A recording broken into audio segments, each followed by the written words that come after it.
14 साल की उम्र में जब खेलने कूदने की उम्र होती है तब रिश्ता हो गया। उस समय में सभी लड़कियां 12-13 वर्ष में ही ब्याह कर दी जाती थी। शादी का मतलब भी पता नहीं होता था। बस ये सोचकर खुश होते थे कि नए नए कपड़े मिलेंगे। माँ थी नहीं तो पिताजी ने बस जो थोड़ा सा घर का काम काज सिखाया था वही आता था। शादी का दिन आया और बस सारी रस्मों के बाद विदाई का वक्त भी आ गया। रोते रोते डोली में बैठकर ससुराल पहुंच गई। इतनी आलीशान हवेली देखकर मन ही मन बहुत खुश हुई। तभी सासू माँ की आवाज़ आई, अरे जल्दी से कलश लाओ, बहू आ गई।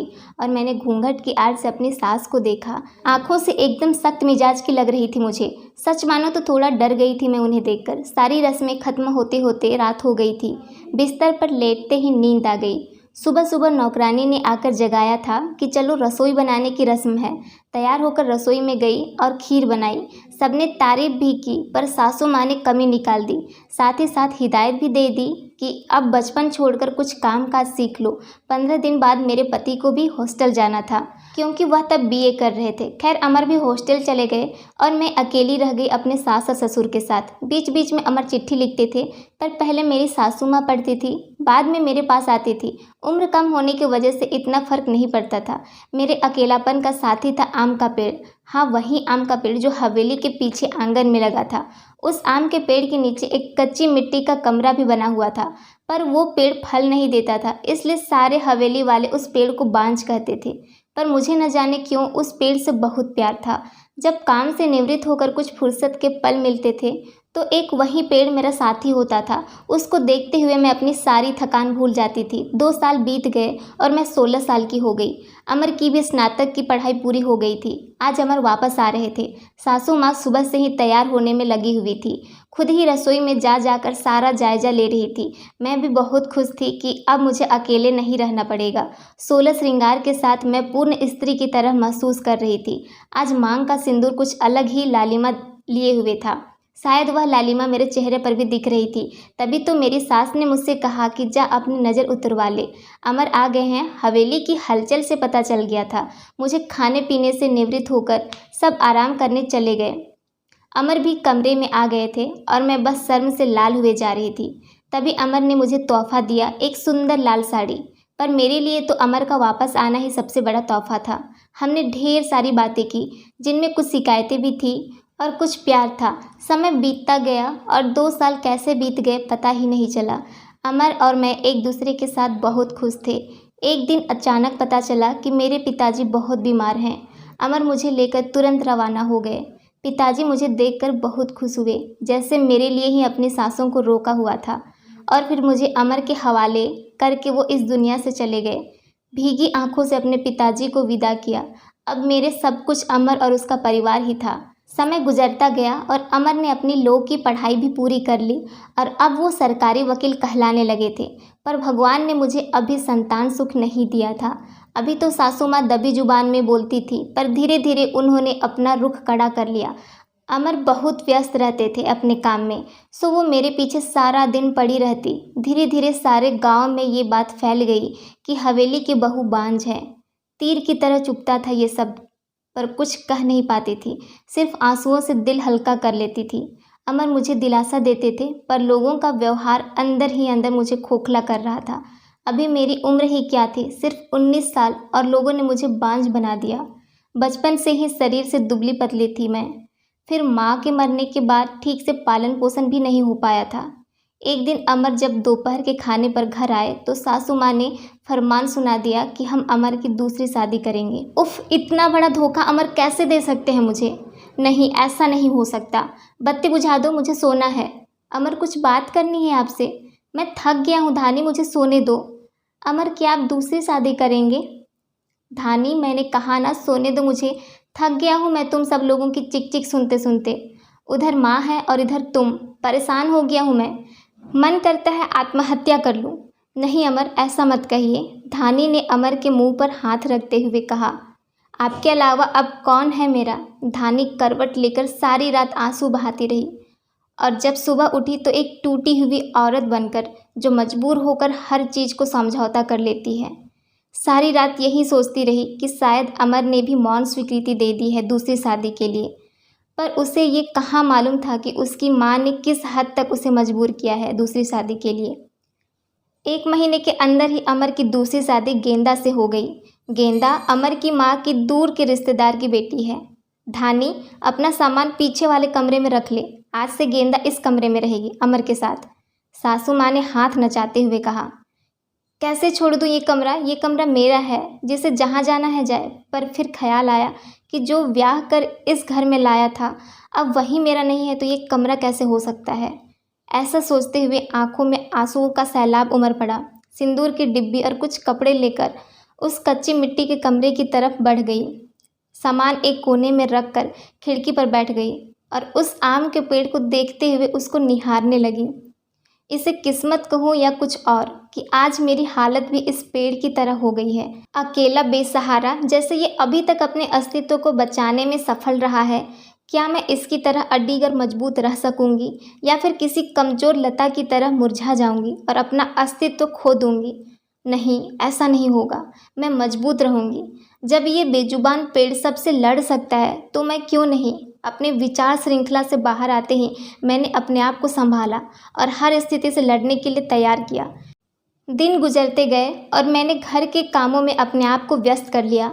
अपनी कोठरी के आसपास खूब सारे पेड़ लगाए और बाकी बचे हुए समय में उन पेड़ों की देखभाल करने लगी। साथ ही उस आम के पेड़ की खास देखभाल करती थी। गेंदा एक सुलझी हुई लड़की है। वो जब भी मुझसे बात करने के लिए आती, मेरी सासू माँ उसे बहाने से बुला लेती। अमर पहले से भी ज़्यादा व्यस्त रहने लगे थे। मुझसे बात तो करते थे, पर एक पछतावा हमेशा उनकी आंखों में दिखता था। शायद मेरी हालत देखकर बुरा लगता था उन्हें, पर माँ के खिलाफ जाने की हिम्मत नहीं जुटा पाते थे। गेंदा के दिन खुशी से गुजर रहे थे और मेरे दिन बस गुजर रहे थे। और देखते ही देखते वो दिन भी आ गया जब गेंदा ने खुशखबरी सुना दी कि वो माँ बनने वाली है। पूरी हवेली में त्योहार जैसा माहौल हो गया। सारे नौकरों में तोहफे बांटे जाने लगे। मैं भी बहुत खुश थी कि चलो अच्छा है, अब घर में एक नया मेहमान आएगा, शायद मेरी ज़िंदगी का सूनापन भी कुछ कम हो जाएगा। गेंदा बहुत कमज़ोर थी और उम्र भी 16 साल। उससे बहुत तकलीफ़ होती थी। अब सासू माँ का आदेश था कि उसकी अच्छे से सेवा की जाए, जिससे कि उसकी कमज़ोरी दूर हो सके। सारे देखभाल के बाद भी गेंदा का वज़न कुछ खास नहीं बढ़ रहा था। एक दिन चिंतित होते हुए मैंने अमर से कहा कि गेंदा को शहर में किसी अच्छे डॉक्टर से दिखा लाओ, पर सासू माँ ने यह कहकर मना कर दिया कि हमारे भी बच्चे घर पर हुए हैं और अमर की वही पुरानी आदत कि वो अपने माँ के खिलाफ जा ही नहीं सकते थे। एक दिन गेंदा की तबीयत कुछ खराब होने लगी। उसकी सांसें फूल रही थी। घबरा कर मैंने गांव के वैद्य जी को बुलवा भेजा। वैद्य जी ने आकर कुछ दवाइयाँ दी और खून की कमी भी बताई। और जब मैंने अमर को ये सब बताया तो सासू माँ ने मुझे गेंदा से दूर रहने का आदेश दे दिया, ये कहकर कि एक बांझ की छाया भी नहीं पड़नी चाहिए गेंदा पर। खैर, मुझे गेंदा से दूर कर दिया गया और मैं फिर से अपनी कोठरी में अकेली सारा दिन बंद रहने लगी। या ये कहूँ कि अंदर ही अंदर मैं खुद भी डर गई थी कि कहीं सचमुच मेरी वजह से गेंदा को कुछ ना हो जाए। कुछ दिन बाद रात में नौकरों का शोर शराबा सुन के मैं आंगन की तरफ भागी। देखा तो गेंदा के प्रसव का समय आ गया था। गांव की बूढ़ी औरतें और दाइयों को बुलाया गया। पूरी हवेली में हलचल का माहौल था। मैंने अमर की तरफ देखा, बहुत डरे हुए लग रहे थे। मैं उसके पास गई और उन्हें थोड़ा धैर्य रखने को कहा। थोड़ी देर में बच्चे की किलकारी गूंजने लगी। हम सभी की खुशी का ठिकाना नहीं रहा। पर तभी काकी ने बाहर आकर बताया कि गेंदा की कमजोरी और खून की कमी के कारण वो गेंदा को नहीं बचा पाए। बेटी को जन्म देते ही गेंदा का देहांत हो गया। हाय, पोते का मुंह नहीं देख पाई, अब मेरा वंश कैसे चलेगा। सासू माँ का ये विलाप सारी हवेली में गूंज रहा था। उस छोटी दूध मुँहे बच्ची को देखकर मेरा कलेजा मुंह को आता था। ऐसा लगता था जैसे वो मैं हूँ। मैंने उसे कलेजे से लगा के रखा। जिनकी माँ नहीं होती वो बच्चे कुछ ज़्यादा ही समझदार होते हैं शायद। जरा भी परेशान नहीं करती थी वो मुझे, बस दूध पीते ही सो जाती थी। सासू माँ का वही राग चलता रहता कि लड़कियों से वंश नहीं चलता, पर अब शायद किसी को फर्क नहीं पड़ता था। अमर भी अब पहले से खुश रहने लगे थे। ऑफिस से आते ही मेरे कमरे में आते और गुड़िया को खिलाते। मुझे भी अमर को खुश देखकर अच्छा लगता था। साल बीत चुका था, गेंदा को गए हुए और गुड़िया को आए हुए। आज गेंदा की बरसी है। हवेली में छोटी सी पूजा रखवाई है मैंने। पंडित जी के आते ही सासू माँ ने प्रश्न किया कि क्या जीते जी पोते को मुँह देख पाऊंगी, और पंडित जी ने उसके लिए कुछ ग्रह शांति के उपाय बताए। सासू माँ चल दी पंडित जी को हवेली दिखाने और सारी हवेली की शुद्धि कराने। मेरी कोठरी के पास भी गई और पंडित जी को वो बांझ पेड़ भी दिखाया। पेड़ देखते ही पंडित जी का मुंह बन गया और उन्होंने कहना शुरू कर दिया कि इस मनहूस पेड़ की वजह से हमारे घर में बेटा नहीं है, जितनी जल्दी हो सके इसे कटवा दो। अब मेरे बर्दाश्त की हद हो चुकी थी। मैंने अमर की तरफ देखा पर मुझे नहीं लगा कि वो मना करेंगे और सासू माँ ने तुरंत नौकरों को बुला लिया कि आज इस पेड़ को काट ही डालो। मुझे कुछ समझ नहीं आ रहा था कि क्या करूं, कैसे अपने सुख दुख के साथी को बचाऊं।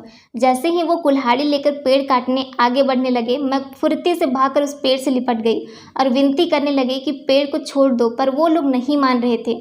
मैं रोती जा रही थी पर किसी को तरस नहीं आ रहा था। तभी किसी ने मुझे खींचकर धक्का दिया और मेरे सिर पर पत्थर से टकरा गया। सिर से खून की धार निकल रही थी। ये देखकर अमर से रहा नहीं गया और उन्होंने सबको वहाँ से हटा दिया और तुरंत मुझे अस्पताल ले गए।